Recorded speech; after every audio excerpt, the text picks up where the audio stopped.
모두 일어서십시오. 입당 선가는 독창자가 하겠습니다.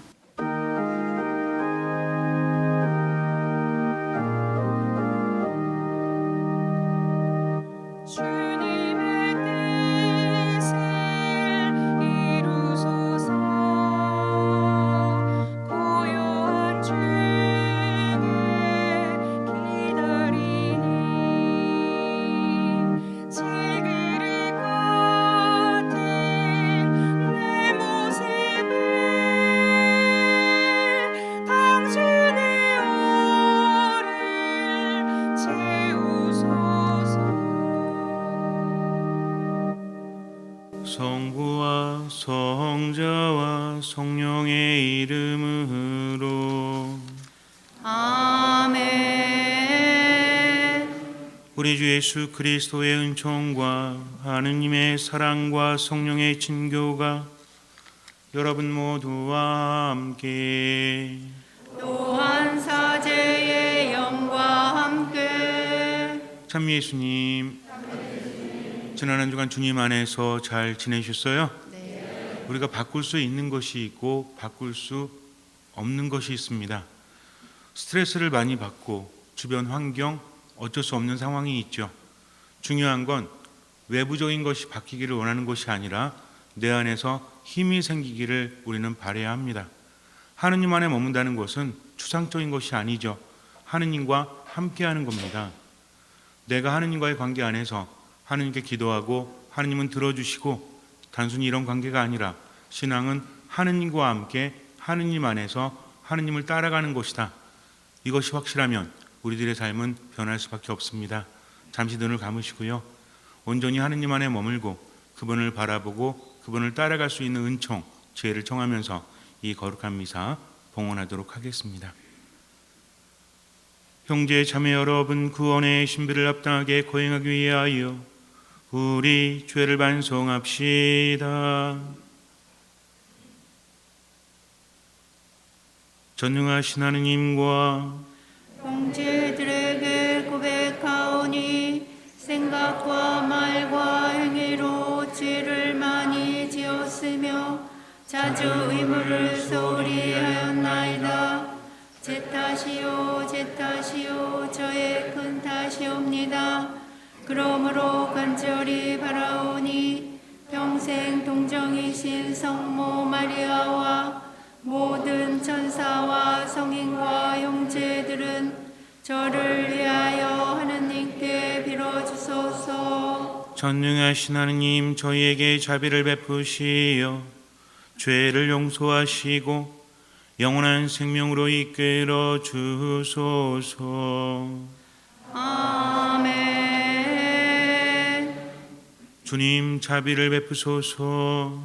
주님 자비를 베푸소서. 그리스도님, 자비를 베푸소서. 그리스도님 자비를 베푸소서. 주님, 자비를 베푸소서. 주님 자비를 베푸소서. 하늘 높은 데서는 하느님께 영광, 땅에서는 주님께서 사랑하시는 사람들에게 평화. 주 하느님, 하늘의 임금님, 전능하신 아버지 하느님, 주님을 기리나이다, 찬미하나이다. 주님을 흠숭하나이다, 찬양하나이다. 주님 영광 크시오니 감사하나이다. 외아들 주 예수 그리스도님, 주 하느님, 성부의 아드님, 하느님의 어린 양, 세상의 죄를 없애시는 주님, 저희에게 자비를 베푸소서. 세상의 죄를 없애시는 주님, 저희의 기도를 들어주소서. 성부 오른편에 앉아 계신 주님, 저희에게 자비를 베푸소서.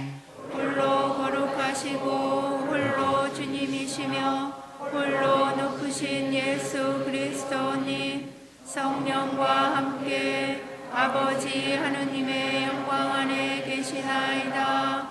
아멘. 기도합시다.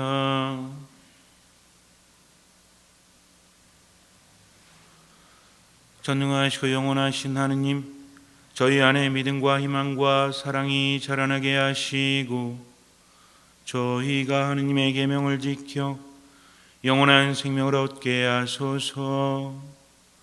성부와 성령과 함께 천주로서 영원히 살아계시며 다스리시는 성자 우리 주 예수 그리스도를 통하여 비나이다. 아멘. 말씀 전례가 시작됩니다.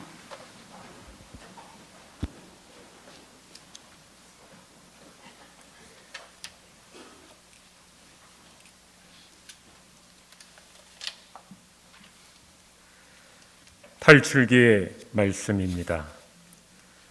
주님께서 이렇게 말씀하신다. 너희는 이방인을 억압하거나 학대해서는 안 된다. 너희도 이집트 땅에서 이방인이었다. 너희는 어떤 과부나 고아도 억눌러서는 안 된다.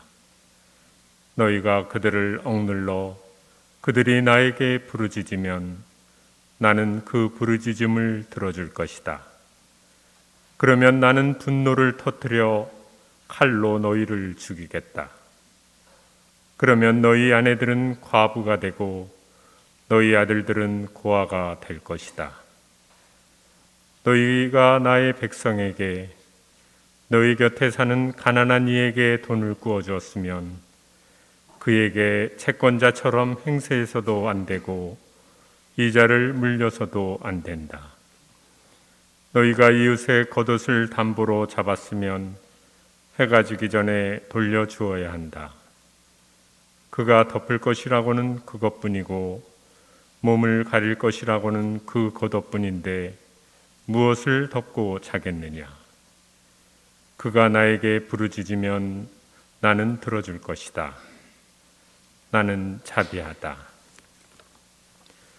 주님의 말씀입니다. 하느님 감사합니다. 저의 힘이신 주님, 당신을 사랑하나이다.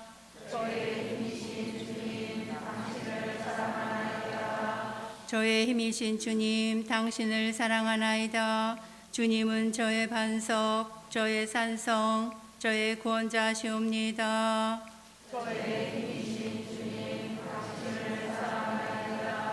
주님은 저의 하느님, 이 몸 숨는 저의 바위, 저의 방패, 제 구원의 뿔, 저의 성체시옵니다.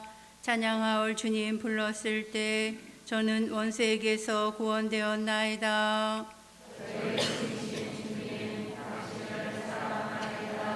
주님은 살아계시다. 나의 반석 찬미 받으시리니 내 구원의 하느님 드높으시다. 주님은 당신 임금에게 큰 구원 베푸시고 당신의 메시아에게 자애를 베푸신다.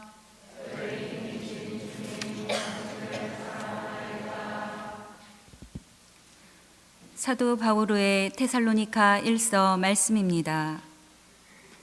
형제 여러분, 우리가 여러분을 위하여 여러분 가운데에서 어떻게 처신하였는지 여러분은 알고 있습니다. 또한 여러분은 큰 환난 속에서도 성령께서 주시는 기쁨으로 말씀을 받아들여 우리와 주님을 본받는 사람이 되었습니다. 그리하여 여러분은 마케도니아와 아카이아의 모든 신자에게 본보기가 되었습니다. 주님의 말씀이 여러분에게서 시작하여 마케도니아와 아카이아에 울려 퍼졌을 뿐만 아니라 하느님에 대한 여러분의 믿음이 곳곳에 알려졌습니다. 그러니 우리는 더 말할 필요가 없습니다. 사실 그곳 사람들이 우리에 관한 이야기를 전하고 있습니다. 우리가 여러분을 찾아갔을 때 여러분이 우리를 어떻게 받아들였는지, 여러분이 어떻게 우상들을 버리고 하느님께 돌아서서 살아계신 참 하느님을 섬기게 되었는지, 그리고 여러분이 어떻게 하느님께서 죽은 이들 가운데에서 일으키신 그분의 아드님, 곧 닥쳐오는 진노에서 우리를 구해주실 예수님께서 하늘로부터 오실 것을 기다리게 되었는지 말하고 있습니다. 주님의 말씀입니다. 하느님 감사합니다. 할렐루야. 주님이 말씀하신다. 누구든지 나를 사랑하면 내 말을 지키리니 내 아버지도 그를 사랑하시고 우리가 가서 그와 함께 살리라. 할렐루야.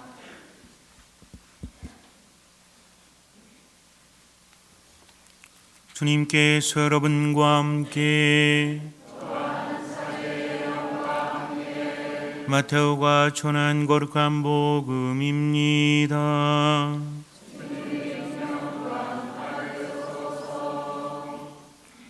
그때 예수님께서 사두가이들의 말문을 막아 버리셨다는 소식을 듣고 바리사이들이 한데 모였다.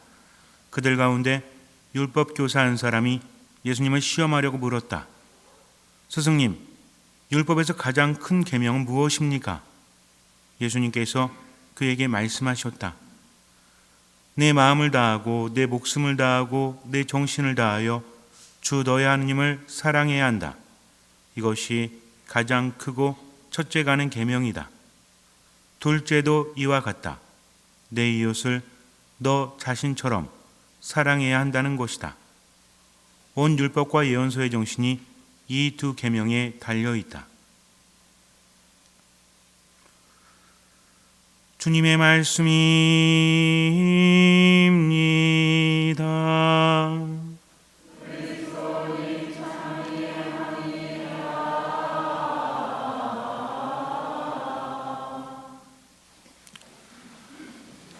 생각이 많으면 스트레스를 많이 받습니다. 생각을 많이 하는 것은 이롭지가 않죠. 그러나 우리는 생각을 많이 하는 것이 아니라 묵상을 합니다. 생각하는 것과 묵상하는 것의 차이는 혼자 하느냐, 하느님과 함께 하느냐의 차이라고 말씀을 드렸습니다. 하느님과 함께 한다는 것, 이것이 신앙의 핵심이라는 거죠. 믿음 생활하면서도 힘들고 괴로울 때면 돌아봐야 합니다. 나는 혼자 가려고 했는지 아니면 하느님과 함께 하려고 했는지.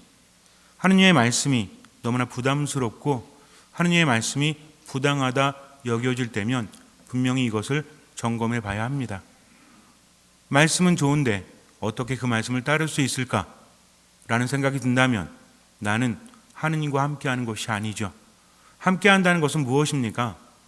함께 한다는 것은 내가 말하기도 하지만 듣는 것이 중요하다는 거죠. 사람의 생각은 바뀌게 되어 있죠. 기본적으로 하느님은 완전하십니다.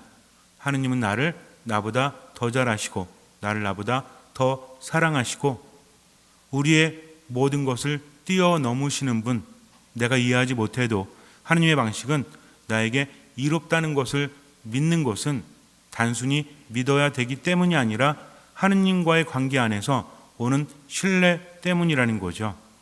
우리가 사람을 만나서 그 사람과 가까워지고 그 사람과 정말 친밀한 관계가 되면 무엇이 쌓이죠? 신뢰가 쌓이죠. 여러분들 아무나 지나가는 사람 아무나가 와서 저기 죄송한데요. 저한테 10만 원만 주실래요? 갚겠습니다. 그러면 꿔주실래요? 그런데 본당 신부가 지나가다가 형제님, 자매님, 제가 지금 급해서 그런데 나중에 돌려드릴 테니까 10만 원만 꿔주세요. 그랬을 때 여러분들 주머니에 10만 원이 있었다면 꿔주실래요? 안 꿔주실래요? 그래요. 꿔주시는 분은 저하고 신뢰관계가 형성이 된 것이고 그렇지 않은 분들은 형성되지 않았겠죠. 여러분들 가족이 말하면 내가 좀 너무 급해서 그런데 달라고 하면 우리는 꿔주는 것이 아니라 아마 줄 겁니다. 왜 그렇습니까? 그만큼 친밀하기 때문이고 신뢰가 형성되었기 때문이라는 거죠. 인간관계는 스트레스를 주기도 하지만 인간관계는 치유와 힘을 주기도 한다는 거죠. 중요한 건 뭐냐면 하느님과 나의 관계 안에서 내가 그분을 어떻게 알고 있는가, 또 그분을 온전히 신뢰하는가.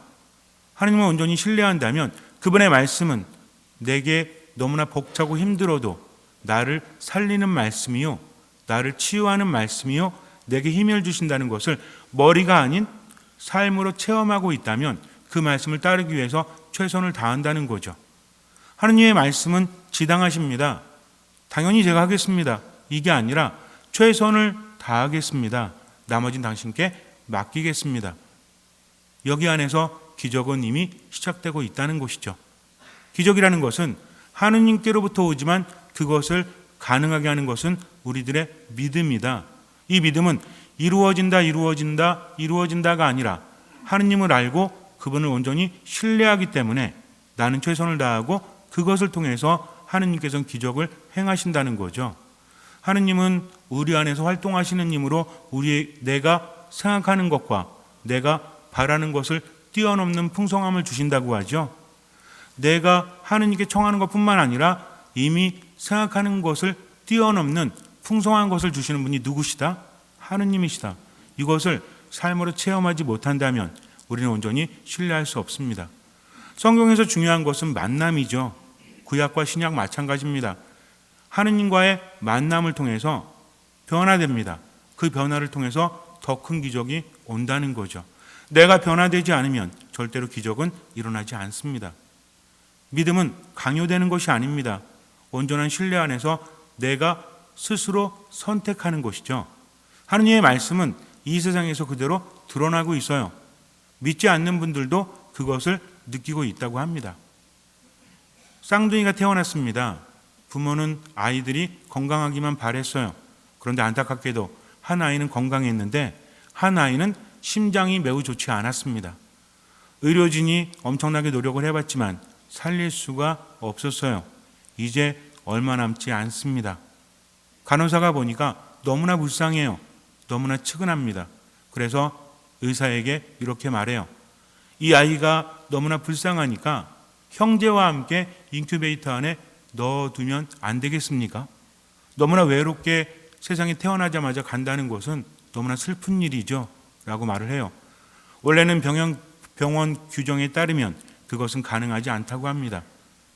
근데 사람의 마음이라는 게 그게 아니죠. 의사가 볼 때도 너무나 안타까우니까 그렇게 하십시오. 라고 말을 했어요. 이제 아이의 체온이 점점 더 떨어지고 심장 기능은 점점 더 약해집니다. 죽을 날만을 기다리고 있는 거죠. 하지만 이때 놀라운 일이 발생을 합니다. 건강한 아이가 건강하지 않은 아이의 심장 부근에 손을 갖다 대요.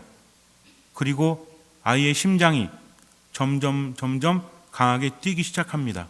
체온이 올라가기 시작을 했대요. 기적이 일어났습니다. 아이가 건강해졌어요. 의료진은 깜짝 놀랍니다. 어떻게 이런 일이 가능할 수 있지? 하지만 그런 일이 일어났습니다. 아이는 지금도 건강하게 잘 살고 있다고 합니다. 긍정의 힘이라는 책이 보면 나오는 사례인데요. 여기에서 중요한 것은 과연 무엇일까요? 의학이 치료하지 못했지만 형제의 손이 그를 치유했다는 것이죠. 이유는 몰라요. 그러나 우리가 알 수 있는 것은 거기까지입니다. 인간의 몸에서 심장이라는 것은 굉장히 중요하죠. 심장이 뛰면 살고 심장이 멈추면 죽습니다. 그런데 단순히 살고 죽는 것뿐만 아니라 심장은 살아가는데도 많은 역할을 한다는 거죠. 심장이 건강하고 심장이 안정되게 뛰면 그 사람은 몸만 건강할 뿐만 아니라 심리적인 안정감도 갖게 됩니다. 요즘에 많이 힘들잖아요. 뭐가 힘들어요? 몸도 힘들지만 마음도 많이 힘들죠. 그래서 많은 일들이 발생을 합니다. 스트레스 지수가 높아지고 면역력이 떨어집니다. 왜냐하면 주변 환경이 너무나 안 좋기 때문에 그래요. 그런데 똑같은 환경이라고 할지라도 어떻게 받아들이고 어떻게 반응하느냐에 따라서 달라지기 때문에 그래요. 불안합니다. 두렵습니다. 그럴 때 우리 몸 안에서 신호가 오죠. 불안하고 두려울 때 무엇이 신호예요? 눈꺼풀이? 자꾸 떨리는 거? 어떤 게 신호를 보냅니까?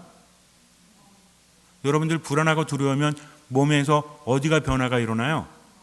얼굴이 울그락불그락 돼요? 마음이요? 심장의 박동수가 달라지지 않습니까? 심장이 마구 뛴다는 것은, 빨리 뛴다는 것은 좋을 수도 있지만 안 좋을 때도 있죠. 불안하다, 화가 난다, 짜증난다라고 했을 때 심장이 반응합니다. 우리의 몸 안에서 뭔가를 기억하고 뭔가를 판단하고 나타내는 것이 뇌와 심장인데 이게 조금 다르대요. 뇌는 생각을 하죠. 왜 그런 것일까라고 원인을 생각합니다. 하지만 심장은 생각하지 않는데요. 있는 그대로 정서만을 받아들인다고 합니다. 원인은 상관없어요. 이 사람이 화가 나면 심장은 불안정해집니다. 이 사람이 짜증나도 심장은 불안정해진다는 거죠. 왜 그런지는 상관없습니다. 그냥 지금만을 받아들인다는 거죠. 어떤 사람이 나를 힘들게 해서, 어떤 사람이 나를 짜증나게 해서 지금 내가 짜증내고 화낸다? 이것은 뇌가 하는 거예요. 근데 심장은 어때요? 앞에 건 빼버립니다. 뭐만 받아들여요? 화났구나, 짜증났구나 하면서 불안정해지죠. 나머지 기관들도 안 좋아진다고 합니다. 심장이 안 좋아지면, 박동수가 불안해지면 일단 피에 문제가 생기죠. 혈행이 좋아지지 않습니다.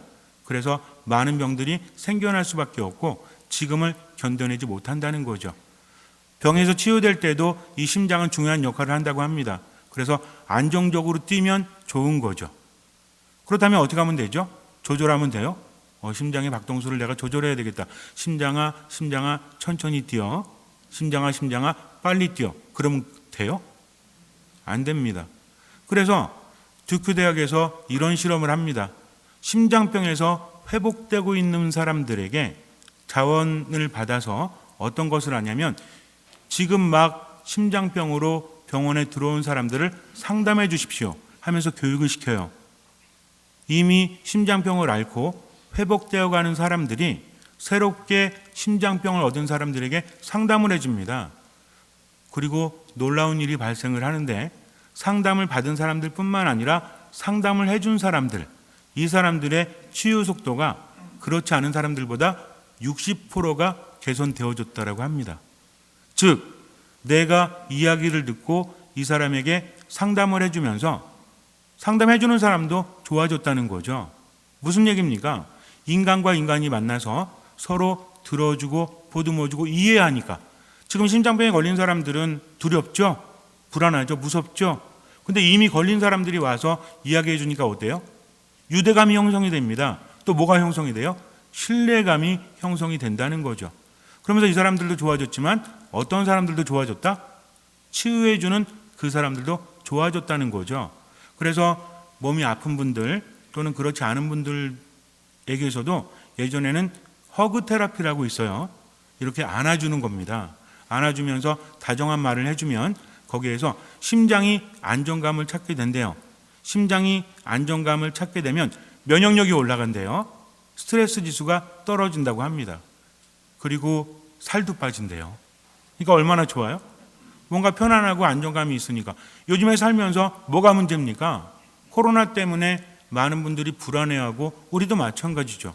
거기서 어때요? 우울해진다라고 하죠. 코로나 블루라고 합니다. 요새는 또 뭐라고 그래요? 코로나 앵글이 화가 나가지고 별의별 일이 다 있죠. 서로가 경계합니다. 어제도 제가 지하철 타고 혼배미사 갔다 왔는데 원래는 역삼동에서 결혼식을 한다고 해서 2시에 혼배였었는데 차를 몰고 갔어요. 여기서 한 12시 좀 넘어서 갔습니다. 19km 정도 되더라고요. 근데 가면서 내비게이션 시간이 자꾸 바뀌는 거예요. 2시 10분이 됩니다. 난리가 났죠. 이제 왜 늦으면 안 되잖아요. 수명이 한 5년은 줄은 것 같은데 차는 안 가고 화가 납니다. 어떻게 할 수가 없어요. 아니 나 어떻게 하지? 전화해서 못 간다고 할까? 별의별 생각이 다 듭니다. 심장이 어땠을까요? 저는 느꼈어요. 엄청나게 빨리 뛴다는 것을. 아니 뭐 사랑에 빠진 것도 아니고 왜 이렇게 뛰지? 어찌할 수가 없으니까. 그런데 신도림쯤에 가니까 공영주차장이 보였어요. 환승주차장인가? 안 되겠다. 내가 여기서 빨리 결정을 내려야 되겠다. 어차피 이 길은 늦었잖아요. 제가 불안해하고 불평해도 답이 없어요. 그래가지고 주차를 했습니다. 그리고 이제 전철을 타고 갔죠. 한 10분 전에 도착을 했어요. 얼마나 다행했는지 몰라요. 순간의 판단. 너무나 힘들었지만 그래도 어쩔 수 없는 거잖아요. 내가 불안해하고 힘들어한다고 해서 상황은 바뀌지 않습니다. 하지만 너무나 고통스러웠다는 거죠. 이럴 때 제가 편안하게 뛰어라, 편안하게 뛰어라 한다고 해서 나아지는 것은 없습니다. 즉 지금의 내 상황을 그대로 알려주고 있다는 거죠. 그럴 때 만약에 누가 옆에 있었다면 커다란 도움이 되었을 거예요. 허그 테라피라는 것은 무엇이냐면 이렇게 안아줌으로 인해서 이 사람이 안정감을 찾는다고 합니다. 그리고 이 사람의 면역력이 높아진대요. 당연히 치유 효과도 좋아지죠. 여러분들 가족끼리 또는 정말 서로 친밀한 관계인데 문제가 생기면 아무 말도 하지 말고 이렇게 안아주세요. 그러면 많이 나아진다고 합니다.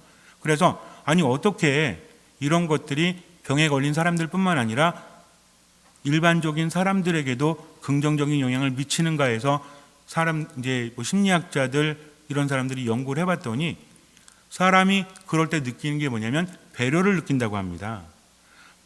이렇게 포옹을 해주고 이러잖아요. 그러면 접촉을 가볍게 하면 옥시토신이 분비가 된대요. 옥시토신이라는 것은 출산할 때 나오는 거죠. 수유를 할 때 나오는 거기도 한다고 합니다. 근데 일반적으로 옥시토신은 면역력을 높이고요.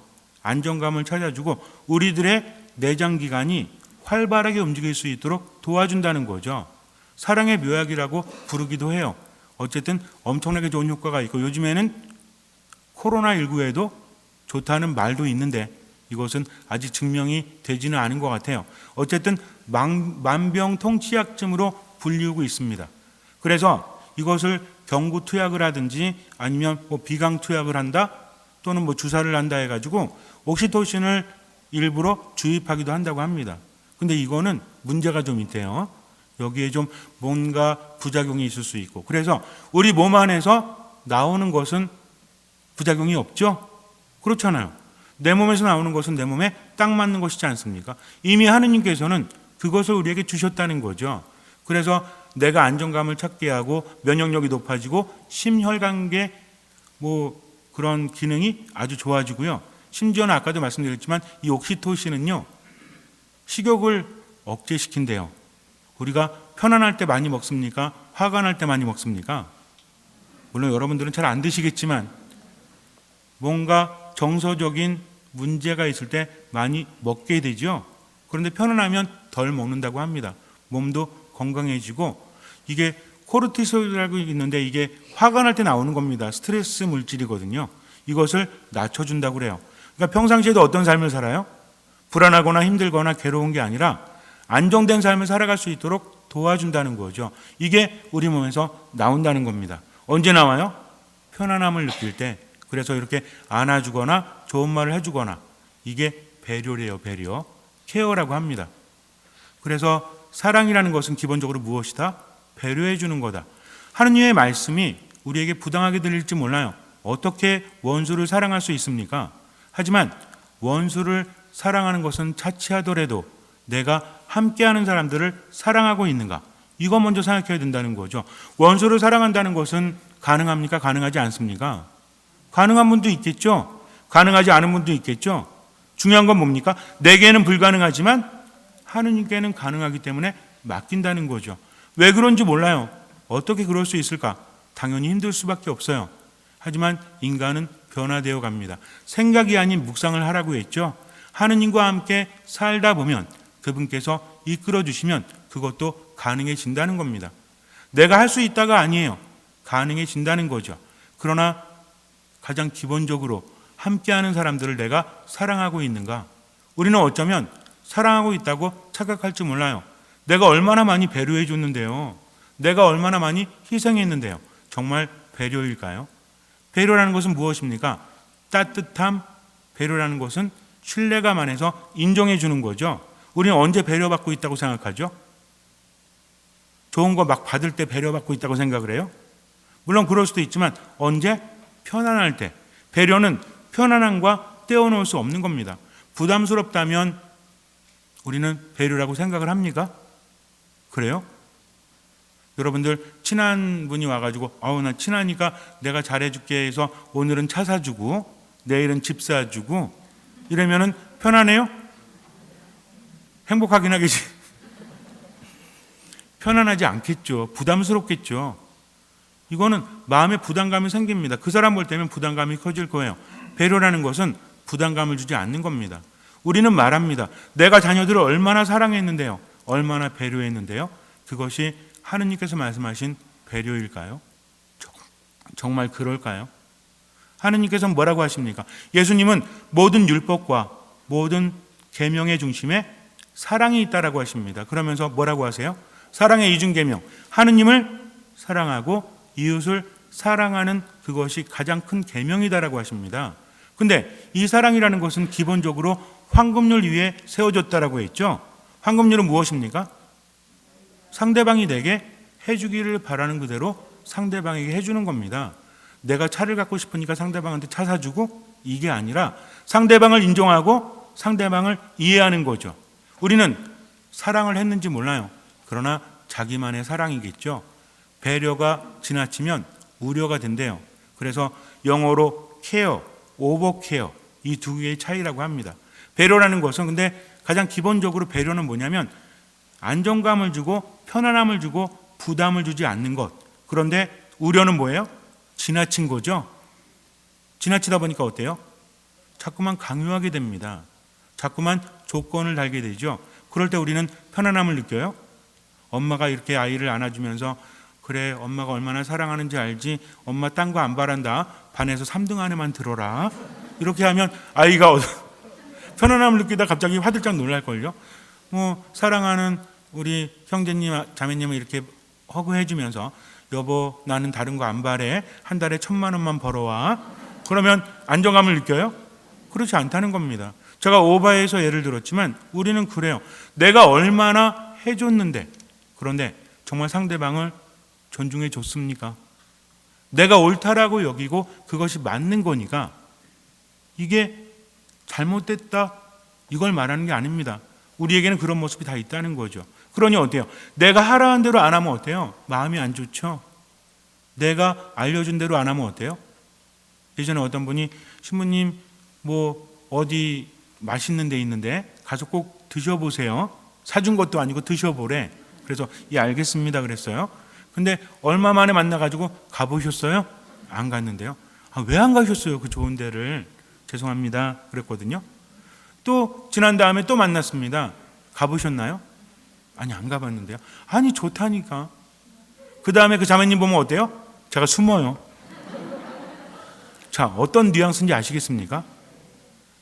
배려라는 것은 우려가 아니라는 거죠. 우리는요, 배려적인 사랑이 아니라 우려적인 사랑을 합니다. 이 차이가 엄청나게 크다는 거죠. 사랑이라는 것은 기본적으로 자기 자신을 내려놔야 돼요. 예수님 뭐라고 하십니까? 목숨을 바치는 사랑이 가장 큰 사랑이다라고 하십니다. 목숨을 바친다는 것은 내 의지를 꺾을 줄 안다는 거죠. 아무리 좋아도 상대방을 존중해 준다면, 상대방에게 배려해 준다면 그가 편안함을 느낄 수 있도록 내 감정이라든지 내 욕구를 내려놓을 줄 아는 것, 이것이 목숨을 바치는 겁니다. 이렇게 사랑한다면 그 다음에 기적이 왜 일어나지 않겠습니까? 우리는 나만의 사랑만 해놓고 하느님한테 저 사랑했거든요. 근데 왜 저에게 안 주십니까? 이렇게 말할지도 몰라요. 하느님 말씀하십니다. 그게 진짜 사랑이니? 내가 바라는 것은 그런 게 아니야. 내가 사랑하라고 한 것은 네가 원수를 사랑할 때 그 원수가 좋아지는 것보다 네가 그래야만 내 안에 머물 수 있고 그래야만 행복할 수 있기 때문이야. 억울함, 답답함 다 나에게 맡겨. 이렇게 말씀하십니다. 우리 몸도 안다는 거죠. 심장이 압니다. 우리 안에서 나오는 호르몬이 알아요. 내가 사랑할 때, 내가 편안할 때 그 사람도 좋아지지만 나도 어때요? 나도 좋은 것을 얻을 수 있다는 거죠. 정말 싫은 사람이 있어요. 원수가 있습니다. 사랑하지 않아도 바뀌는 거 아무것도 없어요. 내가 싸우고 내가 뭐하고 분명히 알아야 될 건 있습니다. 지킬 건 지켜야 돼요. 절제되어줘야 합니다. 무조건 용서하는 것은 진짜 사랑이 아니라는 거죠. 그 사람이 잘못 살고 있다면 어떻게 하면 돼요? 가서 말해줘야 돼요. 너 잘못 살고 있어. 이거는 아니야. 라고 하는 것이 배려가 아니겠습니까? 그냥 편안하게 해준다고 해서 그래, 우리 집에 있는 물건 훔쳐갔지, 다음에는 더 훔쳐가. 이런 건 배려가 아닙니다. 그 사람이 잘못된 길로 갈 때는 하느님 안에 머물 수 있도록 말해주는 것도 뭐예요? 이것도 사랑이라는 거죠. 근데 우리는 왜 말하지 못합니까? 그 사람이 다칠까 봐? 아니잖아요. 내가 하기 싫으니까, 내가 부담되니까, 내가 미움받을까 봐 그래서 결국은 이기적으로 그렇게 하지 않는 경우도 많잖아요. 감정은 신라는 말이 아닙니다. 옳지 않으면 옳지 않다고 말해야죠. 내 안에 억울함도 인정할 줄 알아야 됩니다. 이것이 겸손이라는 거죠. 다 사랑할 수 있어. 이거는 불가능해요. 내 안에 상처가 있는데 어떻게 사랑할 수 있겠습니까? 그게 아니라 할 수 있는 만큼 최선을 다하면서 누굴 바라본다? 하느님을 바라본다는 거죠. 분명히 다릅니다. 어떻게 원수를 사랑할 수 있고요, 어떻게 저 사람에게 배려해 줄 수 있습니까? 라고 스스로 판단하는 것보다 주님, 할 수 있는 만큼만 할게요. 나머지는 이끌어 주십시오. 제 마음이 너무나 힘들어 죽겠습니다. 이것도 기도라는 거죠. 즉 하느님과 함께 가는 것을 멈추지 말라는 겁니다. 그럴 때 이끌어 주시는 분은 누구시다? 하느님이시죠. 이끌어 주지 않으시는데 어떻게 할 수 있겠습니까? 나는 왜 못하지라고 스스로를 채근할 필요가 없다라는 거죠. 하느님과 함께 지금을 살아가면 된다는 겁니다. 그러나 뭐해라? 묵상하라는 거죠. 이런 이야기를 들을 때마다 그래, 내가 사랑할 때마다 내 안에서 좋은 게 나오는구나. 그래서 내가 행복할 수 있구나. 진짜 무서운 건 뭔지 아십니까? 어떤 질병이나 바이러스보다 더 무서운 건 불안감이에요. 그것 때문에 마음이 무너집니다. 요즘에 보면 어때요? 하루에도 몇십 통은 아닌가? 몇십 톡? 코로나19에 좋은 거, 코로나19에 뭐 해야 되는 거, 이것도 한두 개 받으면 괜찮아. 근데 톡이 한 30개 오잖아요? 그럼 어때? 점점 마음이 불안해지는 거. 모릅니까? 알고 있다는 거죠. 여러분들 뉴스 보시면서도 그렇지 않아요? 자꾸만 안 좋은 얘기 나오면 이미 알고 있는 게 반복적으로 나오면 그래, 뇌리에 새겨놔야 되겠다라는 생각이 들어요? 아니면 불안하고 힘들고 짜증나? 어떤 거예요? 알아서 판단하세요. 내 마음이 흔들려 버리면 뭐가 떨어진다? 면역력이 떨어진다는 거죠. 그러니까 어떻게 하면 돼요? 내 심장이 안정감을 찾을 수 있도록 두 가지 방법이 있습니다. 하나는 뭐냐면 술 마시면 돼요. 근데 문제는 뭐예요? 오래 못 가. 그리고 더 큰 부작용이 있어. 그럼 어떻게 하면 돼? 또 하나는 뭐냐면 안아주면 돼. 그러니까 어떤 분들이 그래요 하시면요, 알겠습니다. 오늘부터 아무나 안을게요. 안 돼요. 뭐가 형성이 되어야 된다고 했죠? 신뢰감이 형성이 되어야 된다고 했습니다. 어디 갔더니 제가 깜짝 놀랐어요. 뭐 어떤 프로그램 가서 이제 뭔가 하는 프로그램이었는데 사람들이 모였는데 오늘 여러분들 그 허그 테라피를 하겠습니다 하면서 서로 옆 사람이랑 안으래요. 생전 처음 보는 사람인데 안으면 돼요, 안 돼요? 안 될 건 없지만 편안함을 느낍니까? 그렇지 않다는 거죠. 그러니까 좋다고 해서 무조건 하는 것이 아니라 뭐가 형성이 돼야 된다? 신뢰감이 형성이 돼야 된다. 그리고 뭘 해줘야 된다? 배려를 해줘야 한다는 거죠. 이것만 잊지 마세요. 그래서 내가 배려할 때 누구 때문에? 하느님 때문에. 하느님을 사랑하고 이웃을 사랑한다는 것은 어렵게 생각할 필요가 없습니다.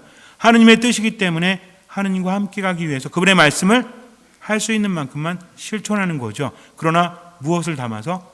배려를 담아서. 배려는 무엇입니까? 상대방이 부담 갖지 않고 상대방이 인정받고 있다는 것을 느낄 때, 그때 이게 진짜 배려라는 거죠. 배려가 뭐가 되면 안 된다? 우려나 강요가 된다면 아무리 좋은 것도 사랑이라 말할 수 없다는 것입니다. 그래서 오늘은요, 사랑에 대해서 어렵게 생각하지 말고 이것만 기억하세요. 그래서 한 주간 동안 뭐 하며 살자? 배려하며 살자. 얼마만큼만? 할 수 있는 만큼만. 그리고 하느님과 함께 묵상하면서 함께 살아가는 것이 무엇이다? 이것이 신앙이다. 이것만 명심하세요. 잠시 눈을 감으세요. 사랑이 없다면 아무것도 아니라고 합니다. 중요한 건 하느님 안에 머물기 위해서는 사랑이 있어야 한다는 거죠. 왜냐하면 하느님이 사랑이시기 때문입니다. 그분께서 우리에게 사랑하라고 하신 것은 부담을 주기 위한 것이 아니에요. 그분이 사랑이고 그분 안에 머물기 위해서는 사랑이 있어야 되기 때문입니다. 그분 안에 머물 때 진정한 치유가 이루어집니다. 힘을 받습니다. 우리 몸도 알고 있다는 거죠. 때로는 힘든 것도 있어요. 불가능한 것도 있습니다. 그러나 하느님께는 불가능함이 없습니다.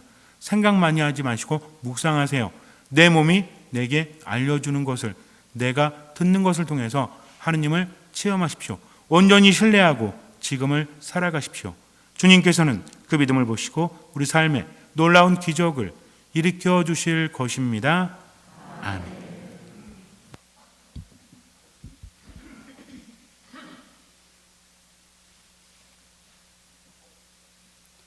모두 일어서십시오. 전능하신 천주 성부, 천지의 창조주를 저는 믿나이다. 그 외아들 우리 주 예수 그리스도님 성령으로 인하여 동정 마리아께 잉태되어 나시고 본시오 빌라도 통치하에서 고난을 받으시고 십자가에 못 박혀 돌아가시고 묻히셨으며 저승에 가시어 사흘날에 죽은 이들 가운데서 부활하시고 하늘에 올라 전능하신 천주 성부 오른편에 앉으시며 그리로부터 사람과 죽은 심판하러 오시리라 믿나이다. 성령을 믿으며 거룩하고 보편된 교회와 모든 성인의 동공을 믿으며 죄의 용서와 육신의 부활을 믿으며 영원한 삶을 믿나이다. 아멘.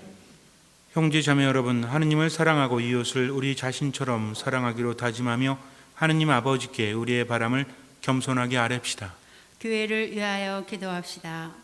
은총의 샘이신 주님, 교회를 주님의 성령으로 이끌어 주시어 언제나 주님만을 믿고 섬기며 어려움 속에서도 성령의 은총으로 주님 말씀을 힘차게 선포하게 하소서. 저의 기도를 들어주소서. 정치인들을 위하여 기도합시다. 의로우신 주님, 정치인들에게 겸손한 마음을 주시어 스스로 의롭다고 과신하거나 다른 사람을 업신여기지 않게 하시며 가난하고 힘없는 이들을 찾아 돕도록 이끌어 주소서. 주님, 저의 기도를 들어주소서. 감옥에 갇힌 이들을 위하여 기도합시다. 심판관이신 주님, 죄 때문에 감옥에 갇힌 이들이 진심으로 뉘우쳐 참 자유를 얻게 하시며 이들과 함께하는 교정 사목 관계자들도 살펴주시어 건강하고 보람차게 하소서. 주님, 저희의 기도를 들어주소서. 본당 단체들을 위하여 기도합시다. 화해의 주님, 주님의 일을 하는 저희 본당 단체들을 돌보시어 각 단체가 서로 배려하며 활기차게 사랑이 넘치는 본당을 위하여 힘을 모으게 하소서.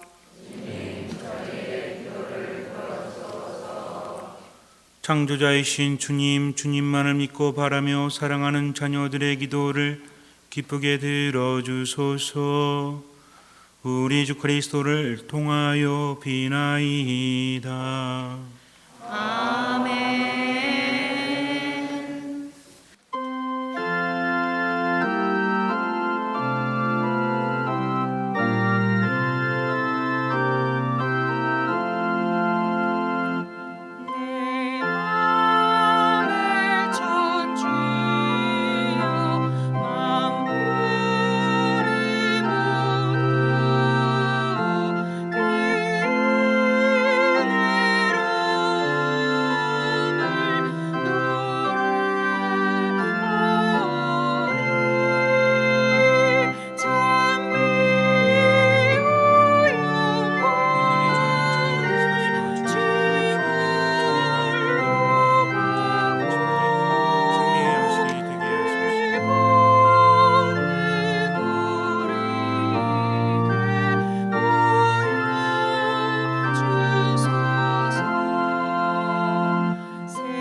형제 자매 여러분, 우리가 바치는 이 제사를 전능하신 하느님 아버지께서 기꺼이 받아주시도록 기도합시다. 사제의 손으로 바치는 이 제사가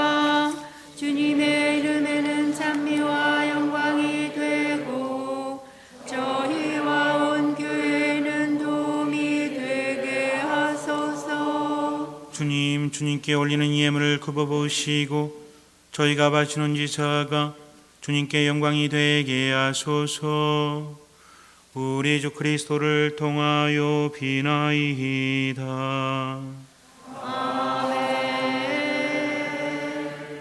주님께서 여러분과 함께 또한 사제의 영과 함께 마음을 드높이 주님께 올립니다.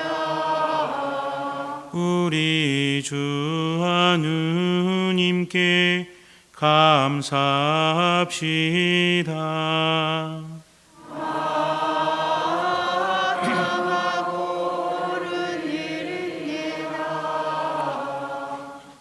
거룩하신 아버지, 전능하시고 영원하신 주 하느님, 언제나 어디서나 아버지께 감사함이 참으로 마땅하고 옳은 일이며 저희 도리요 구원의 길이옵니다. 저희는 주님 안에서 숨쉬고 움직이며 살아가오니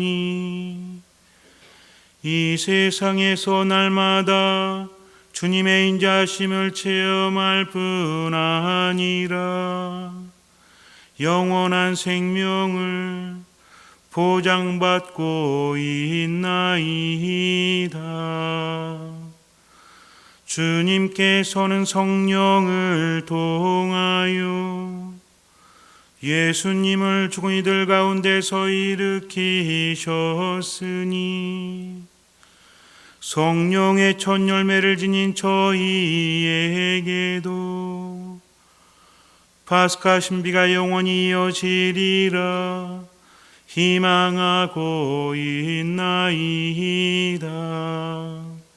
그러므로 저희도 모든 천사와 함께 주님을 찬미하며 기쁨에 넘쳐 큰 소리로 노래하나이다. 거룩하시도다. 거룩하시도다. 거룩하시도다. 오늘의 주 하느님, 하늘과 땅에 가득 찬 그 영광, 높은 데서 산나 주님의 이름으로 오시는 분 찬미 받으소서. 높은 데서 산나.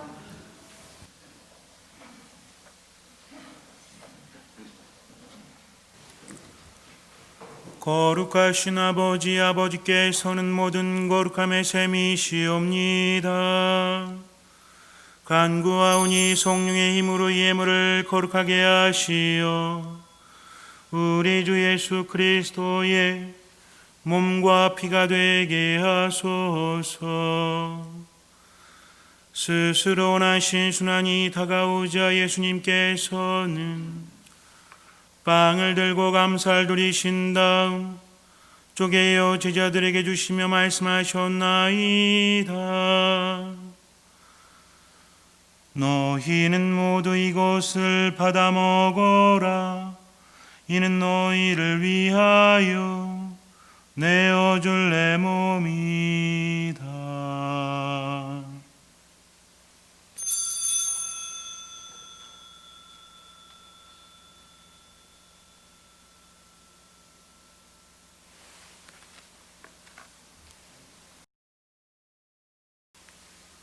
저녁을 잡수시고 같은 모양으로 잔을 들어 다시 감사를 드리신 다음 제자들에게 주시며 말씀하셨나이다. 너희는 모두 이것을 받아 마셔라. 이는 새롭고 영원한 계약을 맺는 내 피의 잔이니 죄를 사하여 주려고 너희와 많은 이를 위하여 흘릴 피다. 너희는 나를 기억하여 이를 행하여라.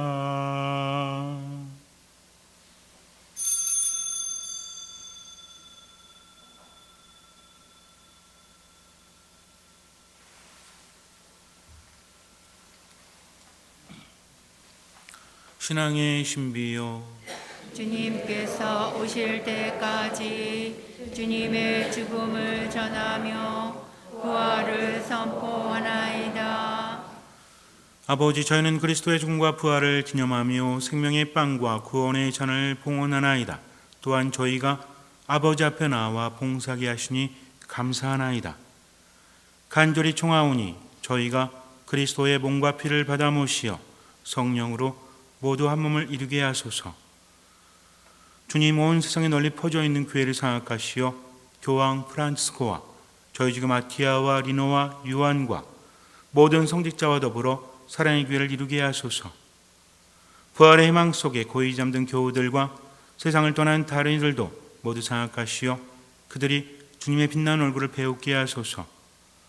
저희에게도 자비를 베푸시어 영원으로부터 주님의 사랑을 받는 하느님의 어머니 복되신 동정 마리아와 그 배필이신 성 요셉과 복된 사도들과 모든 성인과 함께 영원한 삶을 누리며 성자 예수 그리스도를 통하여 아버지를 찬양하게 하소서.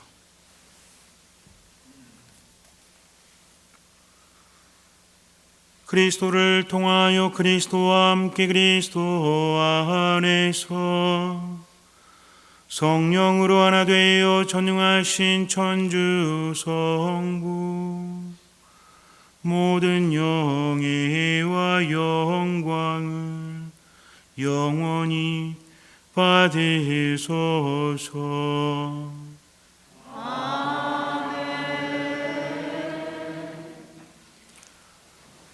하느님의 자녀 되어 구세주의 분부대로 삼가래오니 하늘에 계신 우리 아버지의 이름이 거룩히 빛나시며 아버지의 나라가 오시며 아버지의 뜻이 하늘에서와 같이 땅에서도 이루어지소서.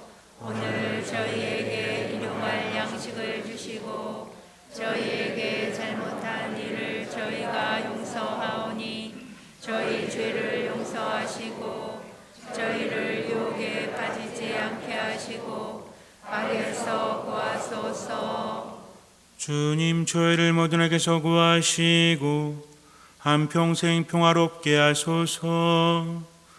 주님의 자비로 저희를 언제나 죄에서 구원하시고 모든 시련에서 보호하시어 복된 희망을 품고 구세주 예수 그리스도의 재림을 기다리게 하소서.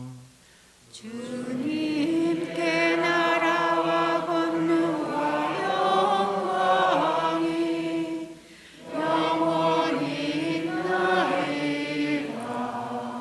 주 예수 그리스도님 일찍이 사도들에게 말씀하시기를 너희에게 평화를 두고 가며 내 평화를 주노라 하셨으니 저희 죄를 헤아리지 마시고 교회의 믿음을 보시어 주님의 뜻대로 교회를 평화롭게 하시고 하나 되게 하소서. 주님께서는 영원히 살아계시며 다스리시나이다.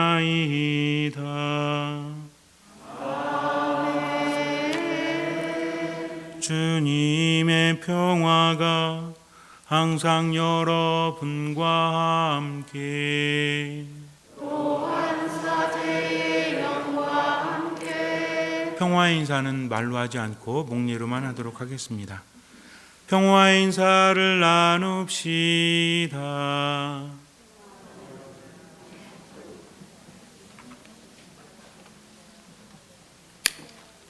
하느님의 어린 양, 세상의 죄를 없애시는 주님, 자비를 베푸소서. 하느님의 어린 양, 세상의 죄를 없애시는 주님, 자비를 베푸소서. 하느님의 어린 양, 세상의 죄를 없애시는 주님, 평화를 주소서.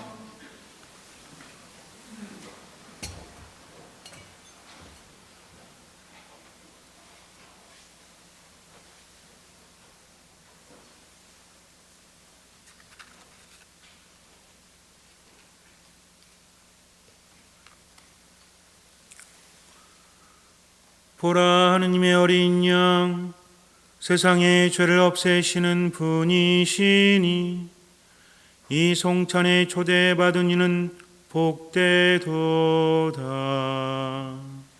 주님, 제 안에 주님을 모시게 합당치 않사오나 한 말씀 하소서. 제 영혼이 곧 나으리라.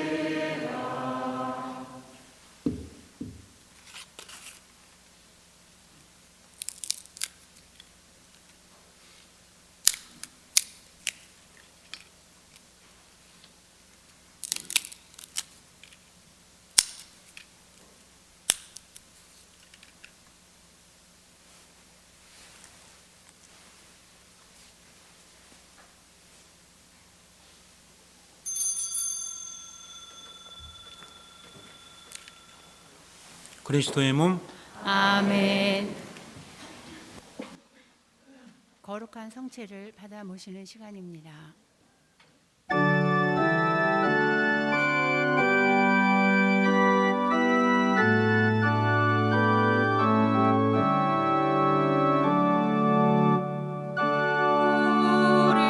주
기도합시다. 주님, 송체 성세 은혜를 풍부히 내려주시어 저희가 거행하는 신비를 그대로 실천하게 하소서. 우리 주 그리스도를 통하여 비나이다.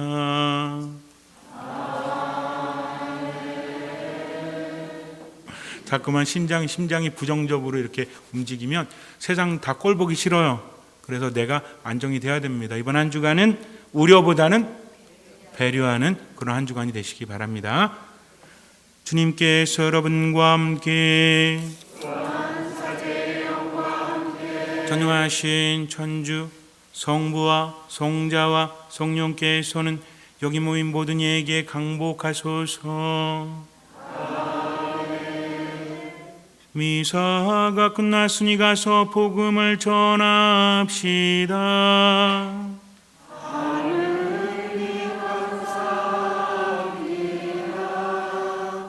거룩한 미사성제에서 받은 하느님의 감사드리며 파견성가는 독창자가 하겠습니다.